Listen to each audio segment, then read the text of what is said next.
first day of the week when we were gathered together to break bread, Paul talked with them, intending to depart on the next day, and he prolonged his speech until midnight. Add to your faith virtue, to your virtue knowledge, to your knowledge self-control, to your self-control patience, to your patience godliness, to your godliness brotherly kindness, to your brotherly kindness add love. The definition of faith, Hebrews chapter 11 defines faith for us, and it gives us examples of faith. And every single example that we have of faith is coupled with obedience. I've heard before a connection in terms of mercy and grace. I think those two things are tied together. Mercy is God withholding what we do deserve. But when God is gracious, he's giving us what we do not deserve. And Christians need to be mindful that you may have to sacrifice in order to have to obey God. We need context, right? When we talk about authority in the scriptures and understanding the scriptures, we always have to talk about context. It was a profound saying from Genesis 2. But what he was saying is it was really a shadow of the relationship of Christians and Christ, the church and Christ himself. Notice in verse 13 of Acts chapter 8, right? Even Simon believed and was baptized. Simon Sorcerer is a really good example of this because it's very clear when you read Acts chapter 8 that Simon was saved. Nowhere does he say, I'm going to build my churches. Sometimes it's really hard, but you just can't quit. You got to keep going. And that's what Christianity is all about, is to keep going. And the New Testament is that by which we will be judged. Now these were more noble than those in Thessalonica. They received the word of God with all eagerness, examining the scriptures daily to find out if these things were so. Join us as we look into the inspired text of King Jesus with the same desire and approach to discover the will of God with Berean spirits.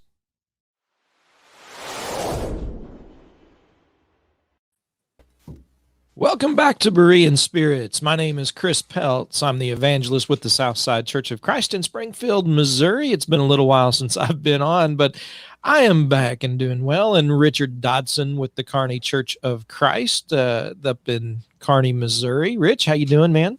Yeah, I'm fantastic. Yeah, of course you are. Of course you are. We found now we got what's that? I found an old Berean running around. Yeah, that's right.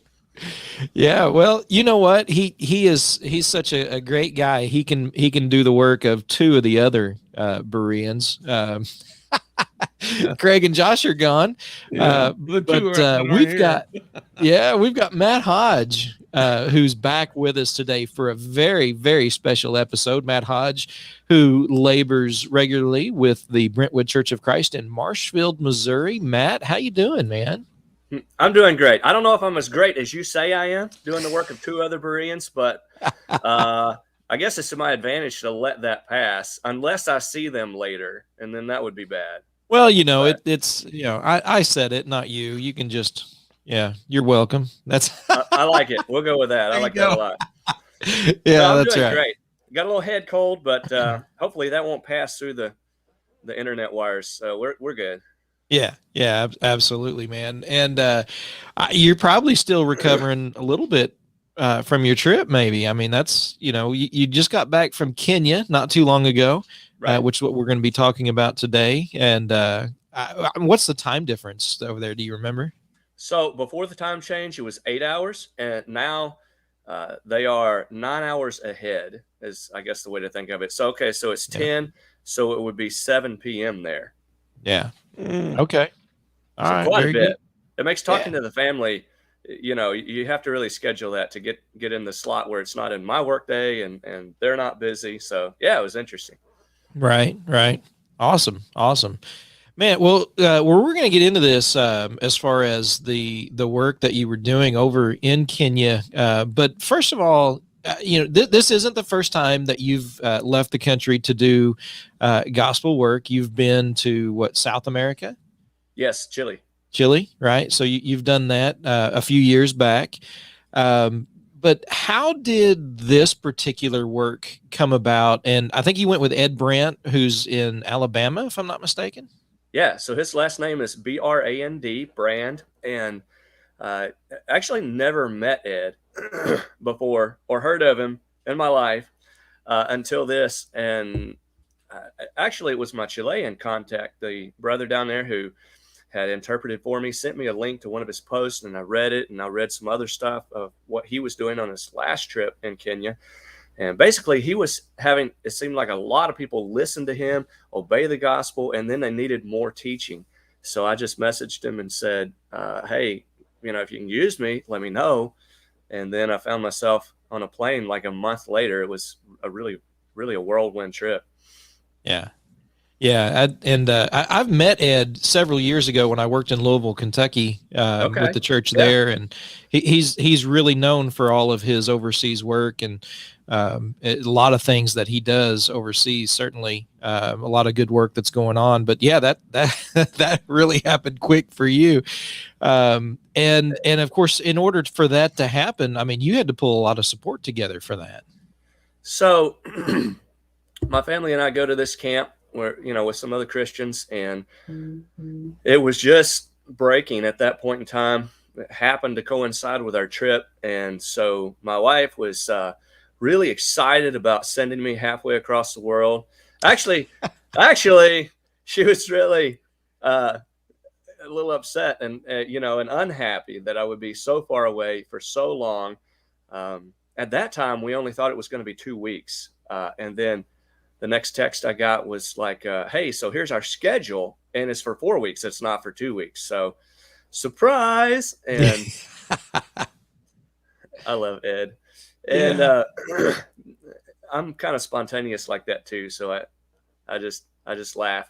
That's funny to me. So anyways, through all of that, Jessica was apprehensive. And so she was sharing her concerns and getting some support from her sisters there.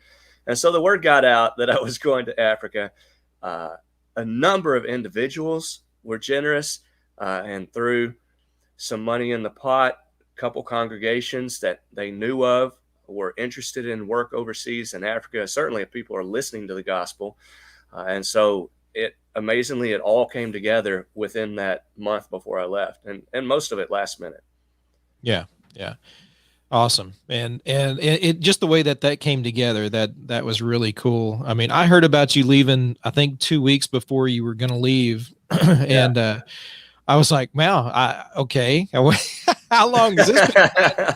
This is the first I'm hearing about it. And usually, these are things that are planned long in advance for the most part. Yeah. So that's awesome how that came together for you. So, so let's see, when you get there, where do you fly into? I flew into the capital, Nairobi. Okay. And then I flew over to Kisumu. Gotcha. And of course, Ed has been over there and done a lot of work already, from what I understand. Right. So I guess, this year this year, that was his third or fourth trip this year. Okay. So he's done quite a bit of work. Yeah. Yeah. Wow. Well, when you get over to Kenya and you're for the first time, I mean, this has got to be several things that are kind of a shock to you, probably a shock to your system in many ways. I'm sure there are some surprises, both some of the things that may be a little familiar and those that are completely unfamiliar to you. But what were some of the things that really stood out before we get into the actual, spiritual work that you were doing? What were some of the things that stood out to you most, upon your arrival? So I expected the language to be different. I knew that I didn't speak Swahili. Their national languages are Swahili and English. Both are a second language for most people. So what you have in Kenya is almost an artificial border. It felt like to me, I don't know, but there's a border that was drawn around Kenya, but within that country, you still have all of these individual tribes. All of the tribes have their native languages. There's almost 40 tribes, 30 something. I think I have that number right. In Kenya, some are large, some are very small, just covering a small area, but they all have their own distinct languages. So for them to communicate with each other, they have to communicate in some other language. Swahili, it turns out, is kind of a hybrid language between Arabic, which has had a large influence from people from the East coming along the coast and having different interactions along the African coast over the East Coast over the years, and some of the native tongues. So I didn't know anything about that. I knew English. So the language barrier was not as big of a problem.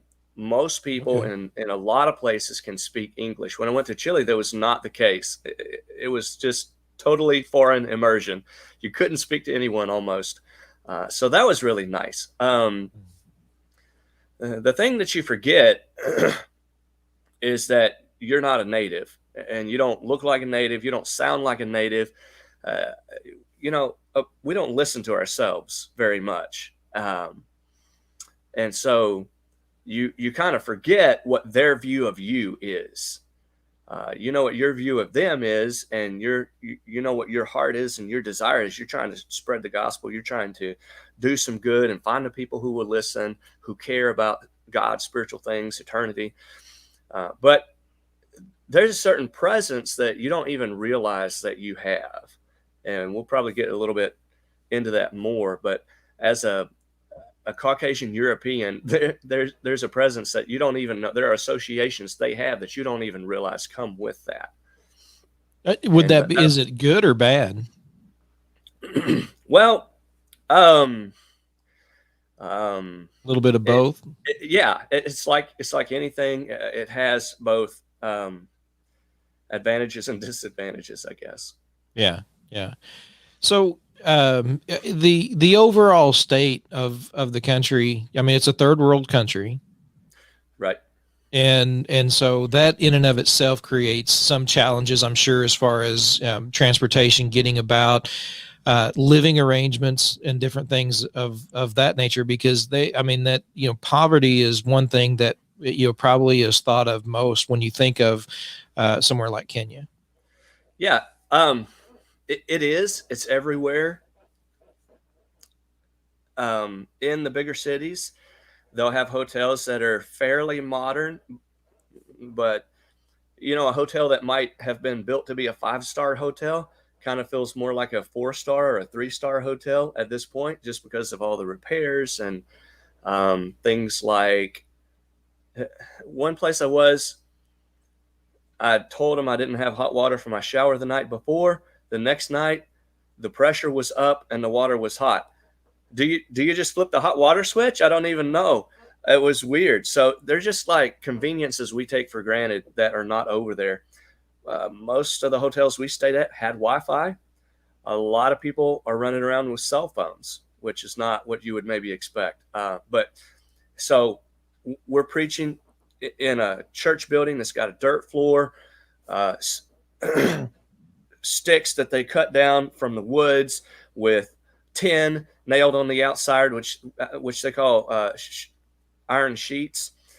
That's their church building, right? And then you're having to tell people, please turn off your cell phone ringers so we can focus on the Word of God. It's just weird mix of modern with, them using the kind of buildings that they can. If you're going to go over there and think that you're going to find a bathroom like we have here in the U.S., you better think again, or schedule to go back to the hotel to use the bathroom. It's an outhouse with a hole in it. Their diet is pretty good diet. When they have it is the problem, of course. Yeah. Food is, yeah.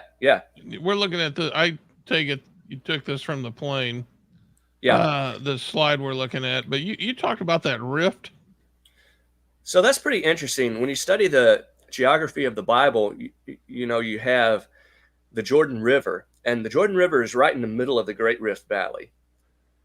it's actually lower than sea level because the land has sunk down there. And so that's how the Dead Sea can be over 1,000 feet below sea level, if I remember right, which is pretty crazy. The Dead Sea is actually the lowest point, I think, on the earth. I'll have to look that back up again. And that rift, yeah, thank you for changing the map. That rift continues down all the way from Palestine through the Red Sea, and then comes across this part of Kenya near Nairobi, just like the map on the left shows. It's just a bit west of Nairobi there. That was pretty neat to fly over that and realize this is a geographical feature that extends right up into the Bible lands. Yeah. Wow. Yeah, that is really neat. You mentioned the church buildings that, with the sticks and the metal sheets that they put up, for some protection. As far as preaching was concerned, did, other than the cell phones, was everything, was it pretty much what you would expect as far as, standing up, giving a lesson? So whenever you preach through an interpreter, you have to allow extra time. You have to make sure you use words that are easy for the interpreter to understand, because while they're interpreters, they don't always have a grasp of advanced English words. So you have to be careful about the words you use, which is, always something we have to watch out for. But I guess in a way it was similar. I started to use an example one time. I told him, if I send my son to the lawnmower store, right, and it's about authority, I'm going to tell him, if I send him to the lawnmower store and I tell him to get this and then he gets something else, all that. And the interpreter looked at me and said, "What's that?" And I realized immediately they don't have lawnmowers in Kenya. Not one. There's anywhere.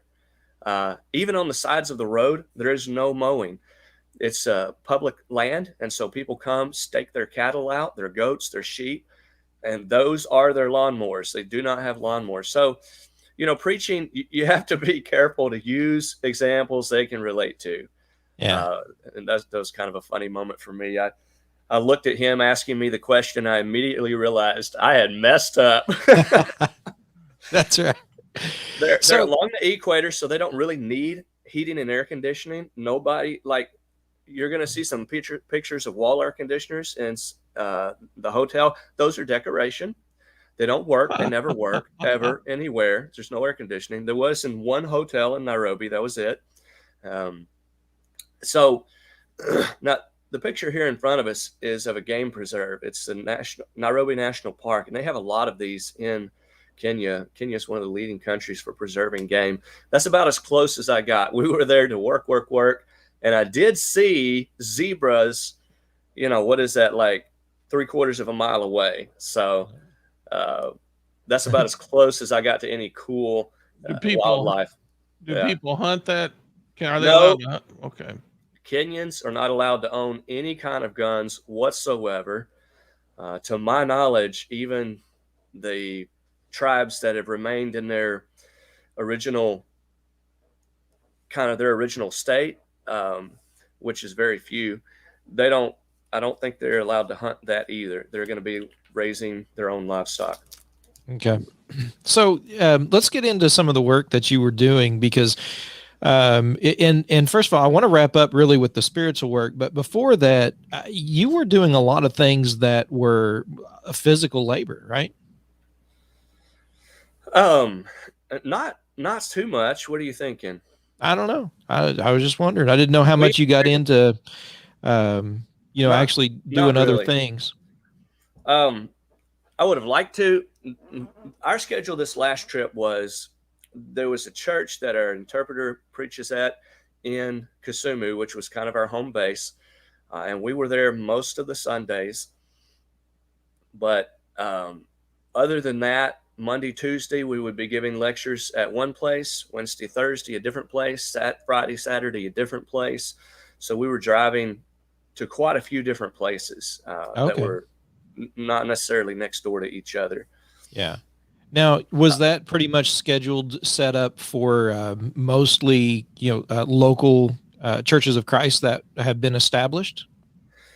So one of the parts of the open door in Kenya that Edward has is the interpreter knows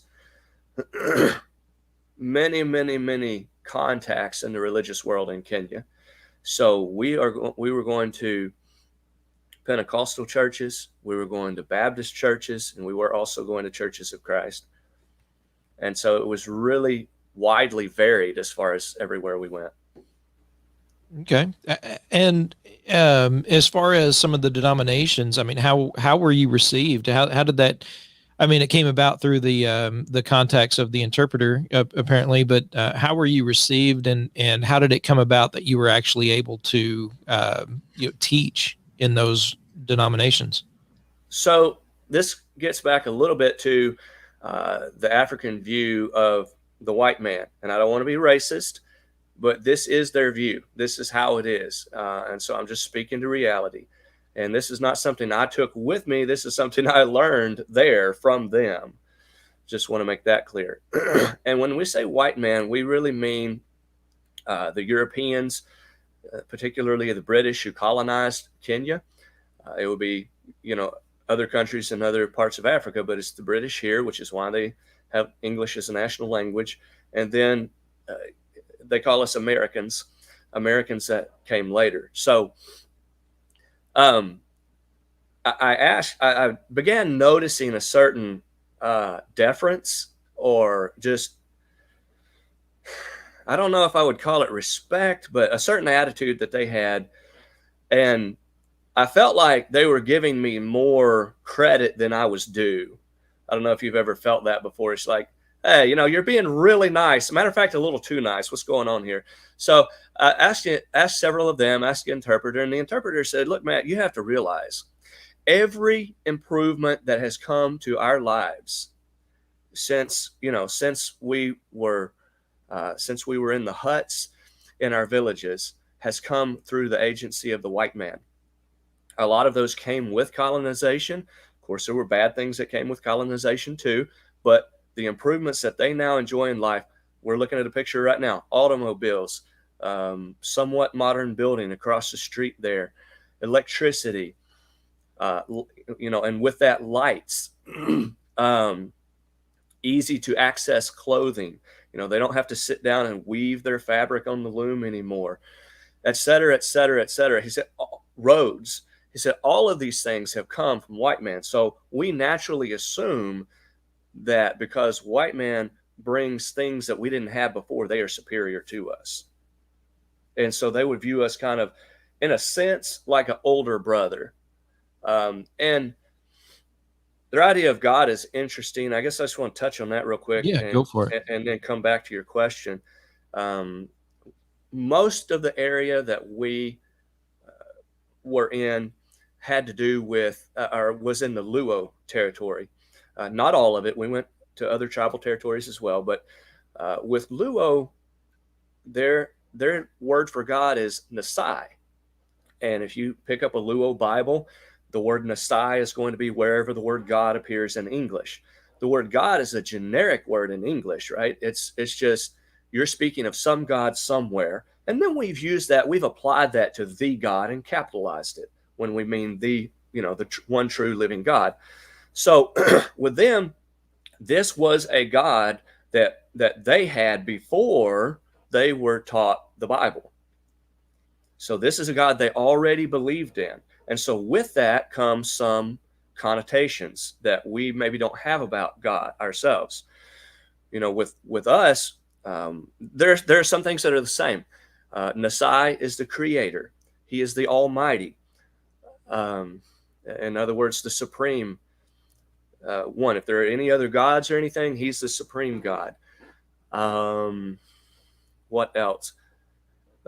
Something that's a little bit different is we view God as a God of love who has a story of salvation that he has unrolled over the thousands of years of the history of the world, right? And Nasai is more, I don't want to go too far either direction here, but just like the pagans would address their gods for blessings, like, oh, our crops are failing, and then they cry out to Baal or Ashtaroth or whatever. That will be more the attitude they have toward Messiah. It's more of he is a deity to appeal to when things are wrong or when you want a blessing, if that makes sense. Sure. Yeah. And so I heard this phrase, and it really hit me funny. It said, one of the people who was asking for financial help, which happens all the time, he says, God blessed you first, and so please share with us also. And you can kind of see that original attitude toward Messiah in that statement. God blessed you white people first, and now we're kind of helpless, and we're sitting here waiting for you to help your younger brothers here in Africa. So there's a mentality there that's new and different to me. Yeah. And so we were received in the congregations with a lot, just very kindly. They listened to us all day long, literally all day long, with breaks. But then, what I noticed with a lot of the denominations was, as I got back to them and talked with them later, I'm not sure a lot changed.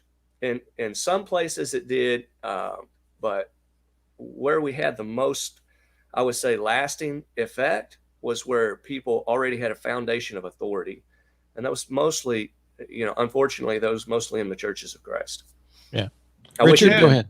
Matt, can you do this? We're looking at the picture of the food you had in the hotel. Is this typical? I'm not even sure some of these things that are on their plate. Looks like, Sure. Is that mushrooms by the sausages?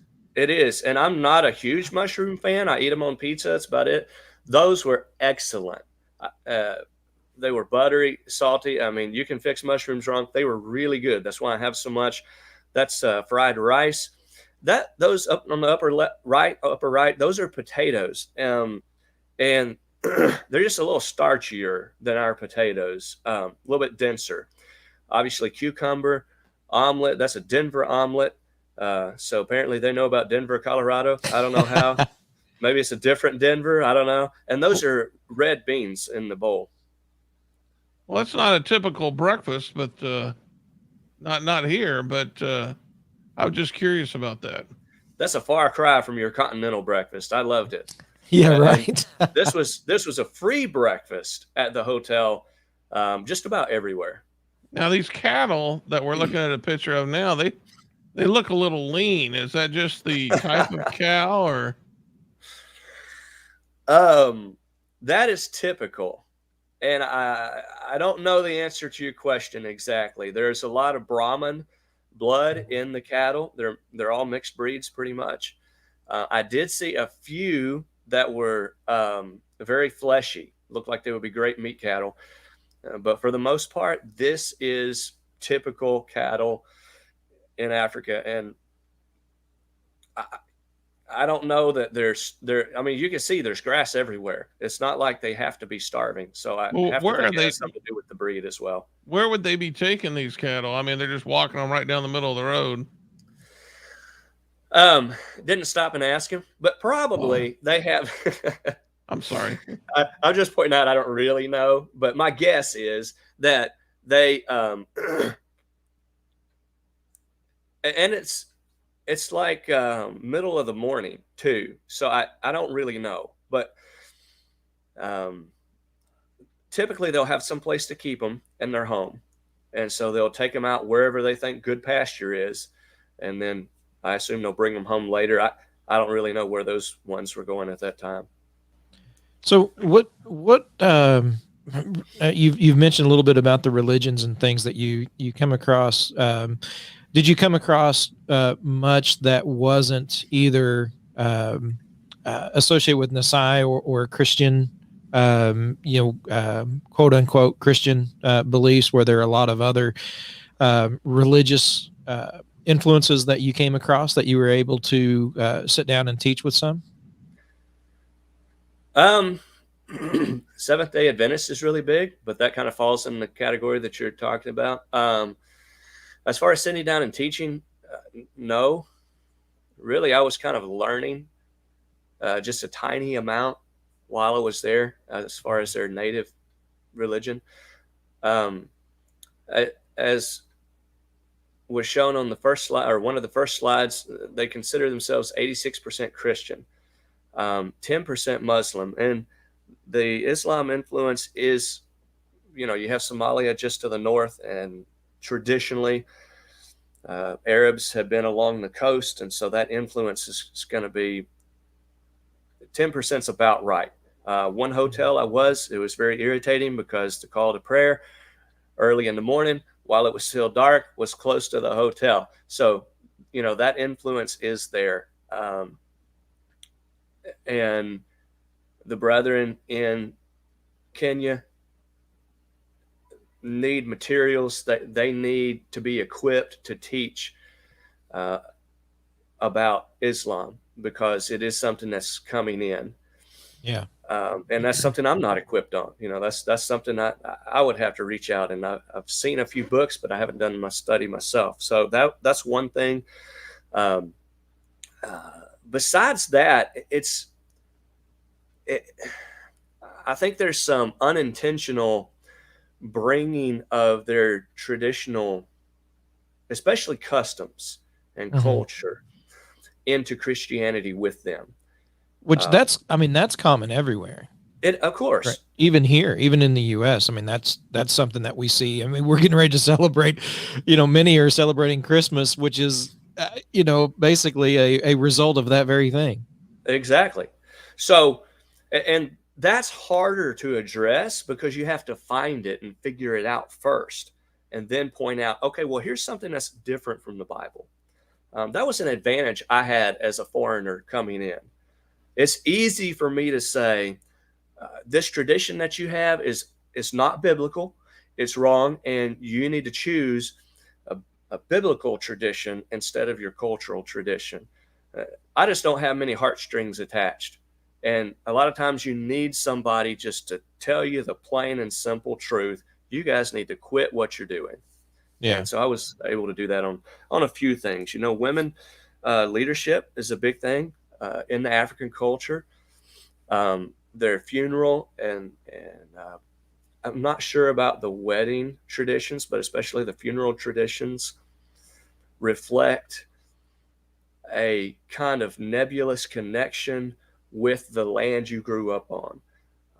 There was a lady who had been baptized who had passed away just before we got there, or as we got there or something. Her funeral was happened while we were there, and she was buried within 50 feet of her house because that's how they do it, because they want to bury their ancestors on that piece of ground. And you're kind of emotionally connected to the ground as an African.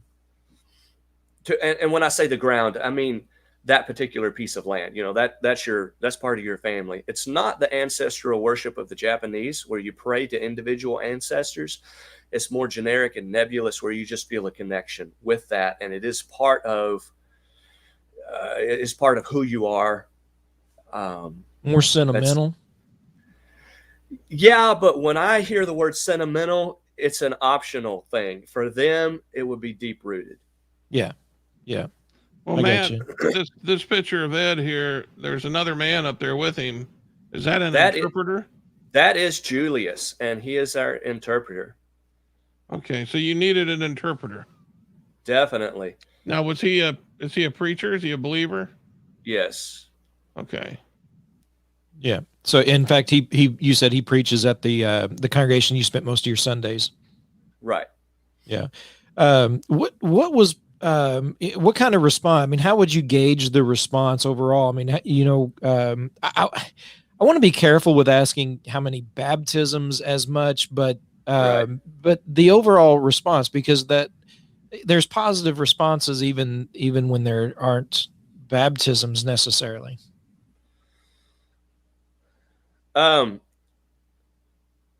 First of all, it's hard to gauge. And that's the number one thing that I took away. It's very difficult to gauge. To listen to them you would think that you are the most amazing, life-changing preacher that has ever stepped foot on African soil.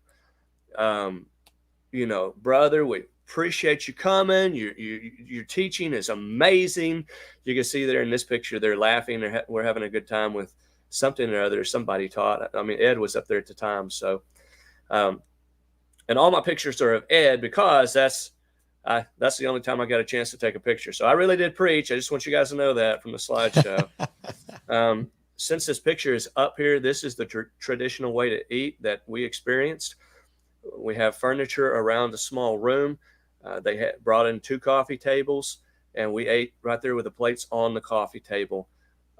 They were nice and brought us spoons or forks, not both, most places. But their traditional way to eat is with their fingers.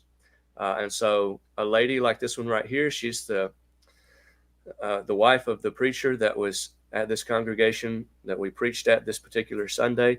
And she's serving us. She would come in first with a bowl, an empty bowl, a pitcher of water. We would put our hands over the bowl. She would pour the water. We would wash our hands.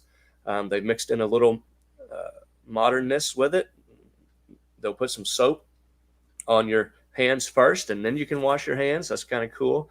And then you kind of sit there with your hands dripping on the floor while she goes around and washes everyone else's hands. And then they serve the food at the end of the meal. They come back, wash the hands again. It's kind of neat. And all the men are going to sit right here in this room, and she's going to wash and serve them in order of honor. So Ed was the older teacher. We were the guest of honor. He was first. I was next. And then whoever the next most honorable person in the room is, typically it went by age, not always. And so it wasn't like she just went around the room. It would be like, this person, that person, that person, that person is going back and forth across the room. That's kind of a neat tradition that they have. What question was I answering, Chris? Well, the last how one they received us. Well, yeah, how they and the effectiveness. Yeah, the effectiveness. Yeah.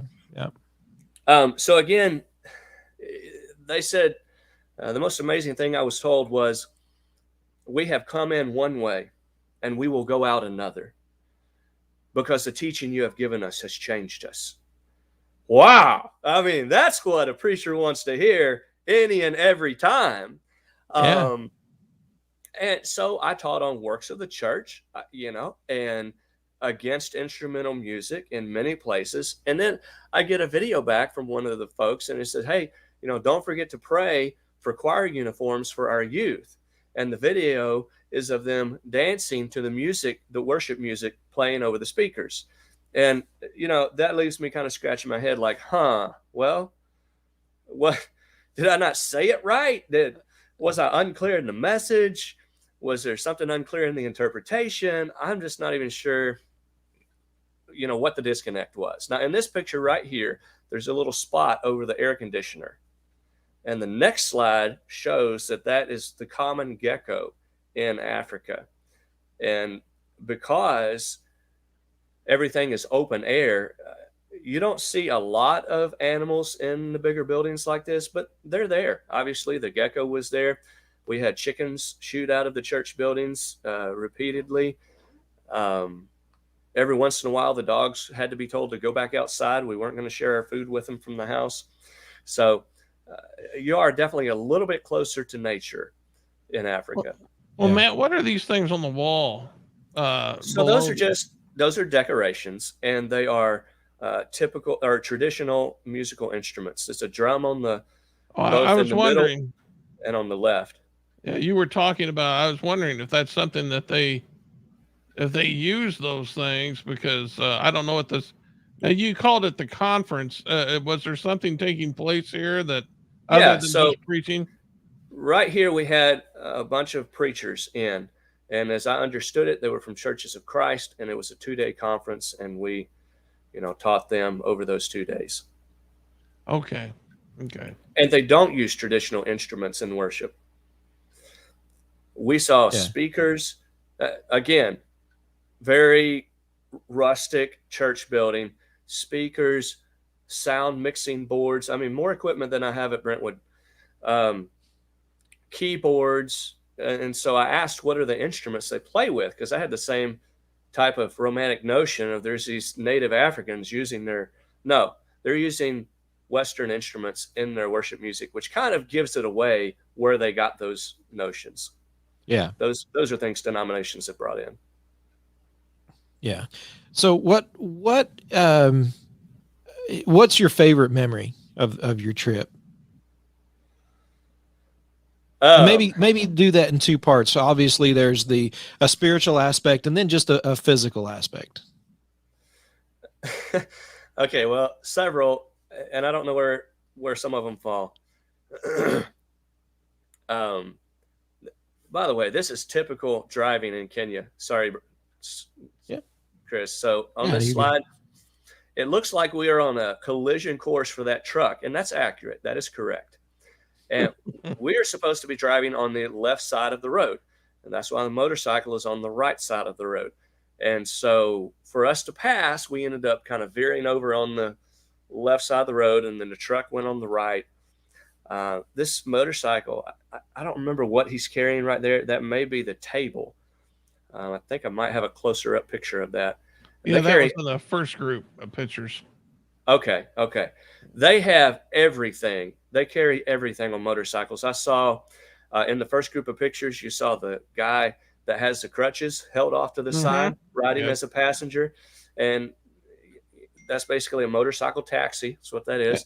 It looked like he was riding side saddle too. Yeah, probably because he was crippled. Most did not, but a few did. Some of the women with skirts, and some of the if you had, that's probably the only guy I saw riding side saddle. I saw a coffin being carried on the back of a motorcycle, which was interesting. Yeah. Two-wheeler, I hope, but yeah. That's a little too close to home for me. But anyways, I mean, big cages with animals going to market, huge stuff balanced on the back of these motorcycles. Big old long pieces of steel being delivered to the shop to be welded together, where this skinny motorcycle is having to pretend he's a huge wide truck and navigate through traffic. It was amazing. Anyways, so this is typical. We'd drive closer to the middle of the road than really made me comfortable, and then dodge over at the last second. And that's because we were dodging potholes and that kind of thing. One of my favorite memories is Bungoma is where it was.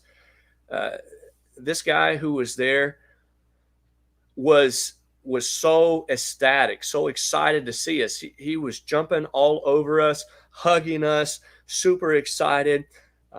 He had been to a conference on one of Ed's previous trips, and then he had now these are tiny fish in that net, and I've got a close-up of it, and they use that for chicken feed, fertilizer, and they eat it themselves as well. Where do they get the fish out of? This Mahuru Bay is right next to Lake Victoria, huge lake. A number of African countries border Lake Victoria. Okay. And they take larger fish. We ate a lot of fish. Typically, it was tilapia, which I didn't know, but apparently some places it's called Peter's fish because there are a lot of tilapia in Lake Galilee as well, Sea of Galilee as well. So, and they would typically just fry or air dry those whole, and then you eat the meat off the fish from there. So my wife doesn't like it, but you got the eyeball staring at you. So it's how it is. It was pretty tasty fish. It still tasted really good. So, yeah. Let me see. So this guy was super excited. He had been corresponding and had been convinced that baptism was in fact necessary for salvation, for forgiveness of sins. And so he couldn't wait for us to come teach. And then we went to the place for the baptism. In that case, we went back to the swimming pool at the hotel. It was the most convenient. And he says, I'm the first one. I'm going to be the first one in the water. His leadership was amazing. His excitement was amazing. And that's where we had so many people baptized. And really, Ed had taught him in the conference. He had gone back and taught the people where he was. And that seemed to be the most effective setup. Matt, we got a question sent in from Chris Kramer. He's a regular viewer. He Yeah. preaches. I don't know if you know him or not, but he wants to know what are some of the biggest moral issues they struggle with. Okay. To a lesser extent, women leadership is so deeply ingrained in their society. As much as you saw the women serving the men in the home, that's deeply ingrained in their society too. But it's like who they're going to have, who the leader is going to be whoever is the most charismatic and puts themselves forward the most. And it's a personality thing. Sometimes it's men, sometimes it's women. And that's what they look to know who should be the leader. So submitting that to God and what he says in his word about that is very difficult for them. And, you know, just like here, you tell people, well, I understand that makes sense to you. That makes sense to me too. For instance, you know, my wife, I think, sings better than I do. But the Lord said that the women are not to have authority over a man. And so we're going to put men in the leadership position, 1 Timothy 2. And that's difficult no matter when any culture finds something that's counterintuitive. It's always difficult. Second is polygamy. Here in our country, we have marriage, divorce, and remarriage that's often difficult to teach on, and people have a hard time accepting it. For them, they don't bother divorcing, from what I can figure out. The man will just go on to the next wife, and he's not ashamed to visit the first wife again either. For example, one man that I talked to, his dad had 4 wives, and he was the oldest out of the children from the first wife. So at some point, his dad got a second wife and then a third wife. And by the time he can remember very much, his dad mostly lived with the 4th wife because she couldn't have kids and the home was a lot more peaceful. Well, whichever one he lives with is the one that he's supporting. This particular man was not rich enough to support all 4 wives, or didn't want to, or whatever the case was. And so his mother then went to work basically as a salesperson for a tomato vendor. And so if she sold enough tomatoes, she would buy some ugali. And if she brought a ball of ugali home in her apron, he says, then we were happy. If she didn't, then we went away sad. In other words, they didn't eat that night. So there's a lot of poverty in Africa. A lot of it's caused by droughts. A lot of it's caused by floods. A good portion of it is caused by life choices. And so there are some improvements to be made in just how they live their lives. And that's so deeply ingrained. It's really difficult to get them away from it. In one Church of Christ, we had a discussion on church discipline. And the question was asked, okay, because they requested that study, not only church discipline, but also, you know, bringing back the lost. How do you, not the those who have fallen away, how do you deal with that? And question in the question and answer session was, okay, here's a man who takes a second wife. Now, how do we deal with that? And can you imagine? That's going to be really difficult to deal with. Obviously, he can't have the second wife. He needs to separate from her. Now, is she going to get remarried or not? And how is she going to support herself? That's very difficult. So he should support a wife that he can't live with. And so the question was, well, can he go visit her? Well, here's a woman that the man used to be married to. They've been intimate before. It would be so easy to slip back into that relationship. It's just when you begin polygamy, there's no good way to remedy it. I should mention each wife has her own house, typically. It's not Mormon style or, you know, whatever style where they all live in the same house.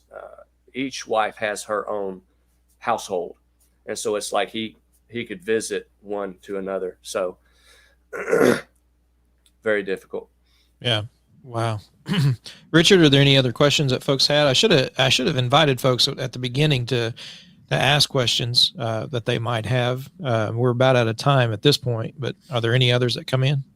Well, I would, there was a picture of a boat that either had been really well used or they had scrapped it together. I couldn't tell which one, but I was amazed because if you look closely, there's craftsmanship, Yeah. and but the materials just, it looks like they just, went and found some scrap lumber somewhere and threw it together, but it was hard to tell. But I'm wondering. That leads me to a question: is their skills in things like woodworking and things like that? Are there people there who are skilled in various things? Short answer is yes. And manual labor is everywhere. They use machines for almost nothing. For instance, I saw people cutting out stones. They would just quarry into the side of a mountain, cut out stones for building with. You can see in this building, the construction, well, this particular construction is just mud pressed into the sticks in between the upright sticks. And Really? Yeah. Well, it almost, from the distance, it almost just looks like stucco. Right. And it basically is. That's how it behaves. Yeah. But they would also, there were some masonry structures like concrete blocks. Sometimes they use those stones that they cut out. Those stones are very well shaped. Those people are really good at what they do. There's not a high percentage of the people that are engaging in skilled labor that pays a high wage. Okay. But there is that previous slide where we're trekking through the pastures to get to this little spot in the creek where we were going to baptize those people. And I even saw people making gravel. Everything there is so manual that even the gravel is hand hammered, like the gravel you would use to construct the road. It just blew my mind that you would use manual labor for everything. The skilled labor, I saw some really skilled labor, like on the side of the road. There would be people. It's like 1920. There were shops all up and down the road. So there would be a welding shop, and people would be just out there in the front of the shop on the ground putting together a gate for somebody's courtyard or a metal bed or whatever. A lot of that was really good craftsmanship. Some of it was not so great. I saw some wooden beds that I thought from a carpenter's standpoint were exquisite, just really good craftsmanship. Some of it was rough and thrown together. So there are some very skilled craftsmen, and there are some not so skilled craftsmen. It's kind of a mixed bag. But what I saw a lot of was kind of the picture you see in the Bible where the son would follow in the father's trade. And I'm not saying that always happens, but it's very much that style of internship where you come in, you learn a trade, and that's what you do for the rest of your life. Now, did you do a lot of baptizing on this trip? I had already decided not to do any, and turns out that was Ed's policy as well. And so what we did was we let our interpreter do the baptizing. Okay. Yeah, and I've come across that in for other preachers that found out, because they would fall into a trap really of like 1 Corinthians Exactly. chapter 1 about, who baptized them. And so if it was a European or someone from a foreign country, that others would look at them, or they might have a little bit of pride themselves as far as being baptized by someone particular. And so they generally let someone local do all of that. Yeah, I think that's a really good policy. And kind of that's even shown by, we showed up to one of the baptisms. We were getting everything together. Everybody was still arriving. And so for the first time, I felt like, the paparazzi had found me, because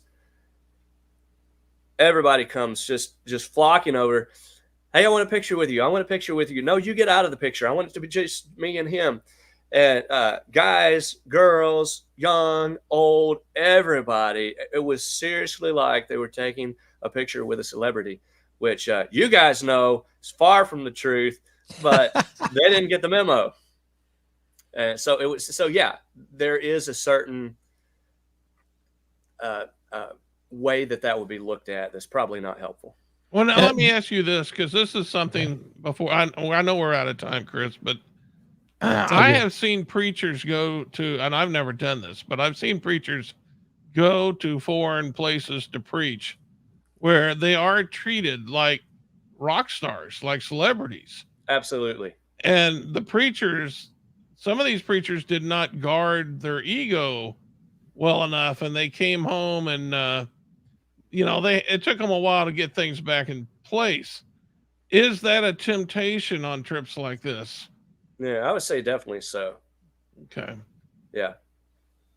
Yeah. Now, do you have plans to go and visit some of either the churches or any groups that help support you on this trip to kind of give a report? That's still in the scheduling process. I know there's one congregation who was not able to help support, and they do want me to come, and we're scheduling that. And as far as the others, I haven't heard back from them. So I tell you what, folks, those who are listening, if you have more questions, or if you want, to get in touch with Matt about some of the information about the trip, the travel that was done to Kenya, if you email bereanspirits@gmail.com, we will be sure and forward that to Matt. Unless, Matt, you have a direct email that you want to share, that's fine. But otherwise, they can just email bereanspirits@gmail.com, and we can get that to you. Yep, that'll work. That'll be fine. And I don't know, you said something about, do I have a plan to go back? I think if I go back, I'm going to choose a location to go to and then work with them as long as I can, as long as I can stay over there the whole 4 weeks or whatever. And that way we can work the bugs out of just like one location and kind of dig into what's really going on there. I think that would be a good use of time. Now, do you have plans to go anywhere else? You going back to Chile? You going back to your plans to go to some other country? I really didn't have any plans to go to Kenya, as we talked about. That's right. The deal was, it was just an opportunity. It was a door that opened up that seemed like a need where it was effective. And so if something like that happened again, I would probably go. Don't have a plan at this time. Kenya is coming up on their election cycle, and that's accompanied with a large amount of distraction. And Sure. even some violence, especially post-election this coming August. It's almost like everybody counts on it. There will be post-election violence. Now, I don't know if that's going to play out or not, but obviously with so much distraction going on, it's probably not the best environment to spread the gospel. So chances are I'll wait till after all that clears, at least for Kenya. So Sure. there were people asking us to go other places as well, but we'll see. Yeah. Okay. Very good, man. And I appreciate your love for souls. I know that's really the motivation of all of this, of going overseas, to going other places, and the work that you do, even in Marshfield and Webster County here in Missouri, and across this country as well, is because of your love for the gospel, the love of truth, and the love of the souls that you're able to influence. And we appreciate that very much. And glad you're able to be back on Berean Spirits and give us a report of this whirlwind trip that you took. Me too. Thanks for having me, guys. Thank you so much. Yeah, absolutely. Richard, you, any last thoughts? No. I would just reiterate what you just said. Yep. All right. I appreciate folks tuning in and listening. If you want to get in touch with Matt, send us an email, bereanspirits@gmail.com. We'll be sure and forward that to Matt. And we appreciate everybody who tunes in and listens. Be sure and share the broadcast as well with everyone that you know, and let them know about the work that's being done by both Matt, by Ed Brand, and and others, all the work that both here in the U.S. and overseas. And as always, remember to search the scriptures daily with Berean Spirits.